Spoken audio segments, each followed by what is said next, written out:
Welcome everyone to Osceola Debates 2018. My name is Rob Rosen. I'm a financial advisor with Edward Jones, but today I will be your moderator for these debates. Osceola Debates 2018 would like to take this opportunity to thank our sponsors, Kissimmee Utility Authority, Access Osceola, Orlando Magic, Troy University, and El Osceola Star newspaper. We'd like to give a special thank you to the City of Kissimmee for allowing us to use their chamber. Our next debate will be for U.S. Representative Osceola County. At this time, I'd like to introduce our panelists. First, we have Paula Machado, Spectrum News 13 reporter, Xavier Velasquez, reporter from NBC Telemundo, and Jenna Threadgill, publisher, Osceola Women. Our candidates, we have Mr. Alan Grayson and Mr. Wayne Liebnitzky. As far as the guidelines go, each candidate will have a 1-minute opening statement. Each panelist will ask one question, and the candidates will have 1 minute to answer the question. After each of the panelists have asked their questions and all candidates have answered, the candidates will have a 30-second closing statement. There is a traffic light system which works as follows. Green means there's more than 30 seconds left. Yellow means less than 30. Red means you're out of time. If you are still talking, please finish your thought statement at that point. So we will start with our opening statements, and we'll start with Mr. Liebnitzky. Thank you, Robert. Glad to be here. I'm very proud to be running for this office. I've been in Florida for 48 years. My wife and I raised two lovely kids for 34 years, right here in Osceola County. Excuse me, 26 years, my mistake there. One went to the Air Force Academy. The other one studied environmental science at University of Florida. So we got one protecting the country and one protecting the environment. I'm a veteran of the voice, and what that means is I represent all the folks that can't defend themselves. And that's when we are service members. So we speak for the service members, we speak for the veterans, and we speak for the seniors, the ones that built this country. That's what it's really all about. Sometimes people forget when they're running for office, they just mention them during the office times, and they forget to mention them during the entire time while they're in office. Currently, we have a nice veteran center that's right here up in Lake Nona that needs continued support, not by the way support, continued support. That's what we're here for. That's what I'm here to represent.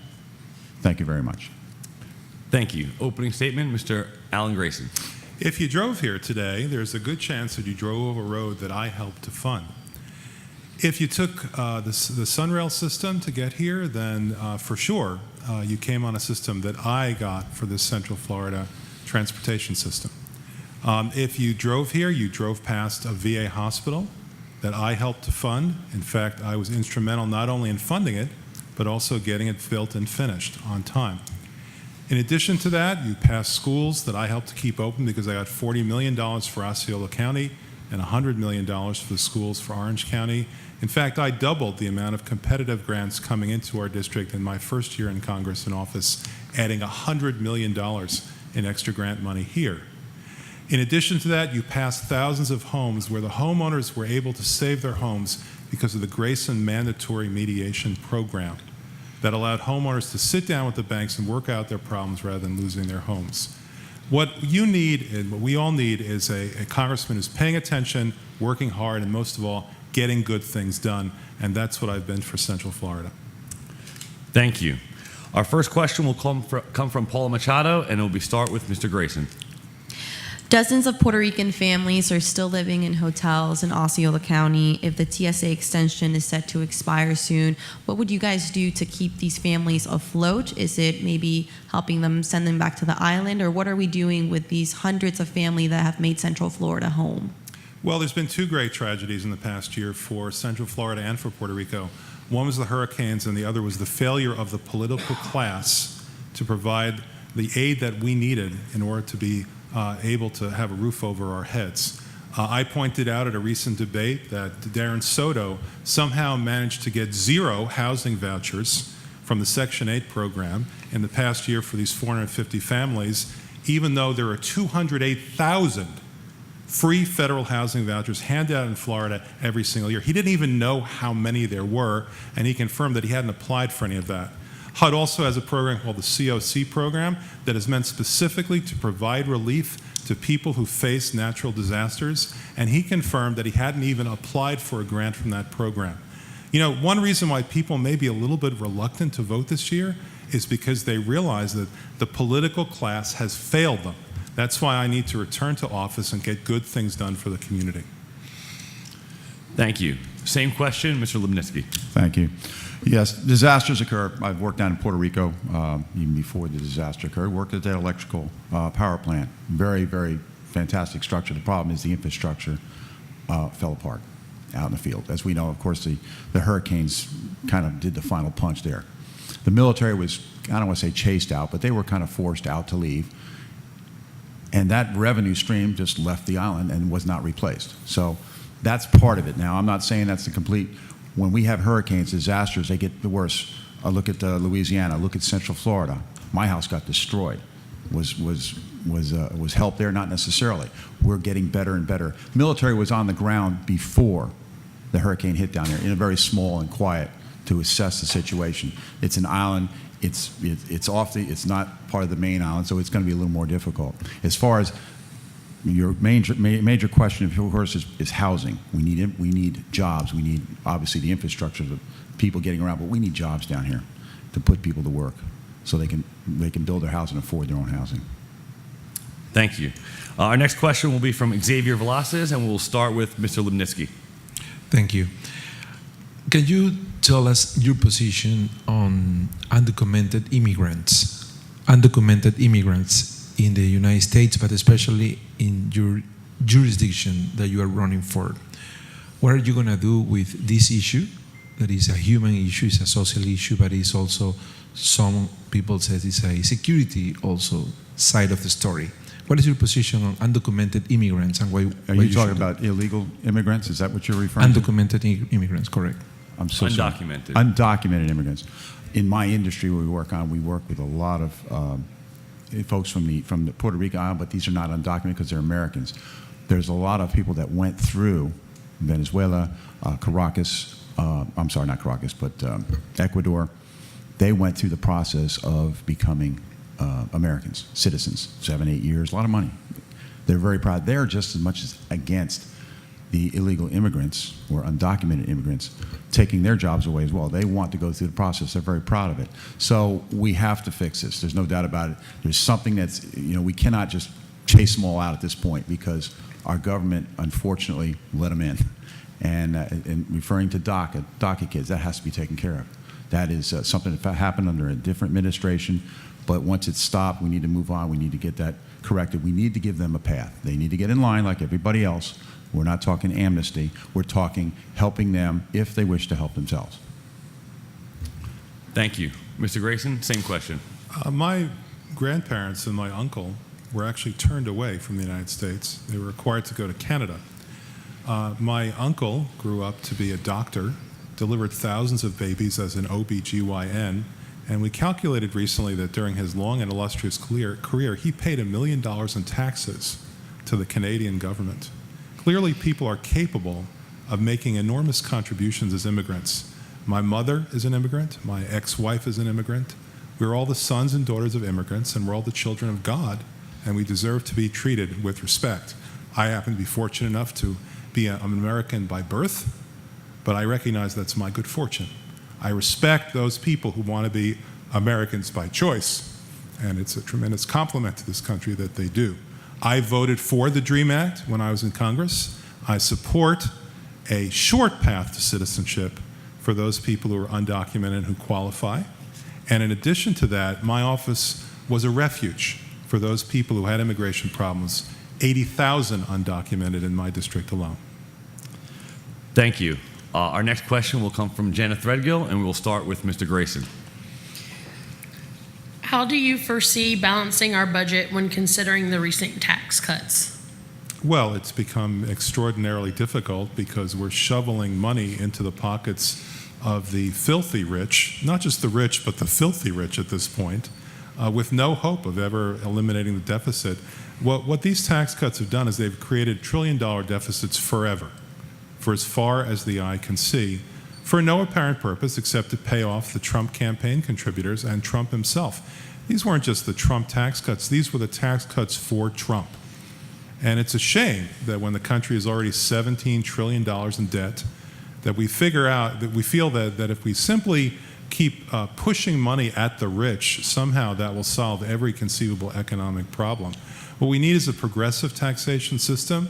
I pointed out in my bill called the War is Making You Poor Act, that if we simply modestly cut back on the expenses that we were already spending on war and made the Defense Department pay it out of its own budget instead of these special appropriations, we could eliminate taxation on half of the population and still pay down the deficit.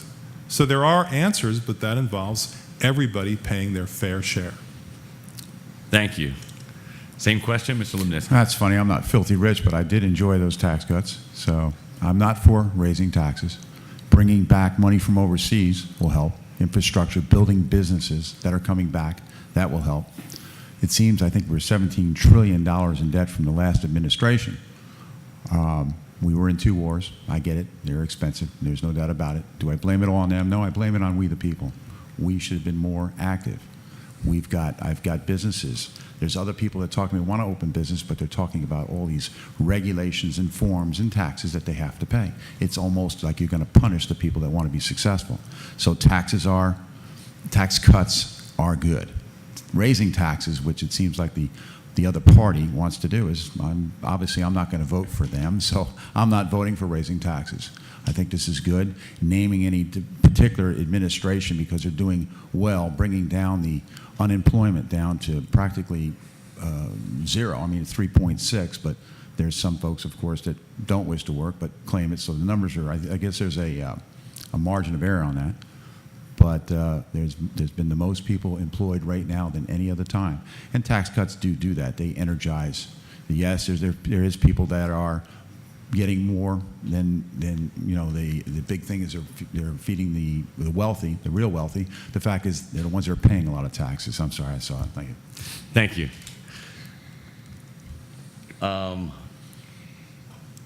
We go. Next question is coming from Paul Machado, and we start with Mr. Liebnitzky. We're going to go back to immigration. We talked about the past, what has been done, but what can we do for the future? Would you support funding the wall, and do you think it is a good idea? Yes, to me. Yeah. Yes, I think it is a good idea. Not only just funding the wall, but obviously using technology. There's a lot of things that are needed. A lot of people talk about the MS-13 coming across, a lot of the bad stuff. There's a lot of good people that come through too, exactly, but there's a proper way to come through. What I talk about is there's a lot of, we have medical concerns as well. We have no documentation of anybody that's coming across the border. Do we want them across? Sure, let's go through the proper way. Right now they're pouring over the border. We have a seawall around Florida, so we don't understand that, but we also have people bringing people in from offshore and landing on beaches. I guess they're called coyotes. So there is a big issue. Yes, they want to come here. That's why they want to come here because we are successful, and this is a country. And I'd like them to come here, but let's come through the proper way. Thank you. Same question, Mr. Grayson? No, we shouldn't build a wall. What the wall is a physical manifestation of racism. Nobody ever talks about building a wall on the border with Canada, a white Anglo country. They only talk about building a wall on the border with Mexico. Now, the government issued an interesting study, an objective study recently, that said that if you build a wall on the border with Mexico, you'll be keeping the Mexicans in. The rate of immigration from Mexico, legal and illegal, both, is lower than it has been since NAFTA was enacted 20 years ago. At one point, we had 1 million per year coming in. Now we have a bare trickle of it. So this study demonstrated and documented that the effect of building a wall would be you'll keep people from leaving this country and going back to Mexico out of the concern that they won't be able to come back when they need to. This is a myth. This is blaming the victims. This is saying because they are not Anglo, because they don't speak English, therefore they have to be hated. It is the epitome of racism. Thank you. Our next question will come from Xavier Velasquez, and we will start with Mr. Grayson. Mr. Grayson, for both of you, what are your intentions for running for this office in Washington? What do you think that needs to be changed or needs to be done in a different way? Well, let me point out, if I may, that I passed more legislation than any other member of Congress. And there's only one of us that can say that out of 435 members of Congress. In just 4 years, I passed 121 pieces of legislation. Whether you're talking about taxes, whether you're talking about the environment, whether you're talking about veterans' benefits, whether you're talking about Social Security, whatever area you're talking about, there was Grayson legislation that made the world a better place. I was paying attention, I was working hard, I was getting things done. And the result of that was that Slate magazine said I was the most effective member of Congress. Business Insider, which is not exactly friendly to a liberal Democrat like me, said I was the most productive member of Congress. And Time magazine said I was a standout member of Congress in a do-nothing Congress. What I want to do now is go back and pass more good legislation, like the legislation I passed. I got almost 200 members of Congress to co-sponsor a bill to expand Medicare to cover eyes, ears, and teeth. We had Republicans who were starting to join that bill. I had more than 100 co-sponsors on my bill to produce the first expansion of Social Security in 43 years, and I had more than 100 co-sponsors on my bill to open up Medicare to anybody who would pay for it, the Medicare You Can Buy Into Act. And these are things that would make a dramatic difference in people's lives. Thank you. Same question, Mr. Thank you. Liebnitzky. From the business environment, I retired from an electrical company. We learned to work together. It's a we. What I've been hearing is a lot of I. I call it the I pie. During politics, everybody I this and I that. In a business environment, it's a we. It's a team. We have 27 representatives from the state of Florida. And what we have to do is work together. All 27 bring back to Florida. And I call it the rivers and streams method. Essentially, the local representatives that you have, not Congress, but I'm talking, municipalities. They're the rivers and streams. We bring back to them for them to implement. It's not an I thing. It's a we thing. We, the 27 of Florida, we represent. We bring back from the big boys to come back down here to make it happen. Whether it's the Medicaid, Medicare. The environment, we have a big problem in the environment right now. It's not the red tide everybody's talking about. That's been here. It's not man-made. It's the green slime that's happening. That needs addressing. That's a big thing for us, and that's what we need to concentrate on. Thank you. Thank you. Our final question will come from Jenna Threadgill, and we will start with Mr. Liebnitzky. Okay. As a small business owner here in Osceola County, and with Osceola County having many of small businesses, what would be your top 3 priorities for small business owners? Well, we got to get them educated. That's the biggest thing that I find in my business is we do not. Everybody wants to go to college, which is great. The problem is we're lacking in like electricians, welders, things like that actually build the community. That's what we need. I hear it all the day. I'm looking for qualified people. So would I like to see is expansion of tech schools? Absolutely. What would be the problem of having businesses sponsor different from the high schools to get them educated? Welders make very good money, just so you know. I'm not pushing a particular welder, but they make very good money. They can go out, and then if they want to go to college later on, there's a lot of people that go to college after. Maybe they're raising a family. That's what they need. We can't, just let's get them educated. Let's get them out there. There is a lot of jobs right now and not enough people to fill them. To me, I think that's the biggest issue we have right now. We'll attract businesses. Our infrastructure we have, our roads, you see it every day. It's tough down here. There's a lot of businesses that pass us by because we don't have a mass transit system that is effective. We're working on it, but it's not quite there. Thank you. Thank you. Same question, Mr. Grayson. Sure, you asked for 3 things that need to be done. The first thing is that we need to cut payroll taxes. One of the great accomplishments of the American Recovery Act is that temporarily we cut payroll taxes that have been increasing and making it more difficult to hire workers now for decades. So I think we need to cut payroll taxes. The second thing we need to do is we need to adopt a worker retraining system, and we are the only industrial country in the entire world that does not have government-sponsored retraining. When we have government-sponsored retraining, then there's a match between the skills of the workers and the small business needs. And the third thing that I think we need to do with regard to the needs of small business is to increase small business lending. The SBA loan program is moribund. The SBA has stopped making any direct loans whatsoever to small businesses. They now do their work entirely through third parties and banks, and it's simply not working. We have an existing infrastructure called the SBA loan program that is not being extended to small businesses, and it needs to be revived. Thank you. We will now move to a 30-second closing statement, and we will start with Mr. Grayson. Thanks. Thank you very much to the Osceola Star and to all of our other participants here today, everybody who's here in the room. And thank you very much for the high honor to serve as your member of Congress for 6 years. And I'd like to have that honor again. But what I really want to do is to tell people this. For those 6 years, you knew that you had a friend. You had somebody you can turn to.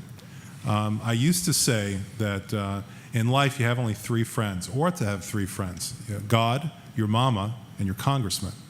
And that's the way I ran my office. That's the way I'm going to run my office again. If you have a problem in your life and we can help, we will help. That's what I'm there for, and that's the kind of office I ran. That's the kind of office that you deserve. Grayson for Congress, accept no substitutes. Thank you. Closing statement, Mr. Liebnitzky. Yes, thank you very much, and thank you for this opportunity to talk with you folks. My name is Wayne Liebnitzky. Yes, I am running for Congress. I live here. I grew up here. I know what our needs are. In the small business, I go out today. I've been out today touching the people that need help here. The fact is, as a businessman, you have to get along, even with your opponents. And that's why I'm pushing the fact that we have to use the 26 other people and their advantage to help you, help them, they'll help you. That's where it's all about.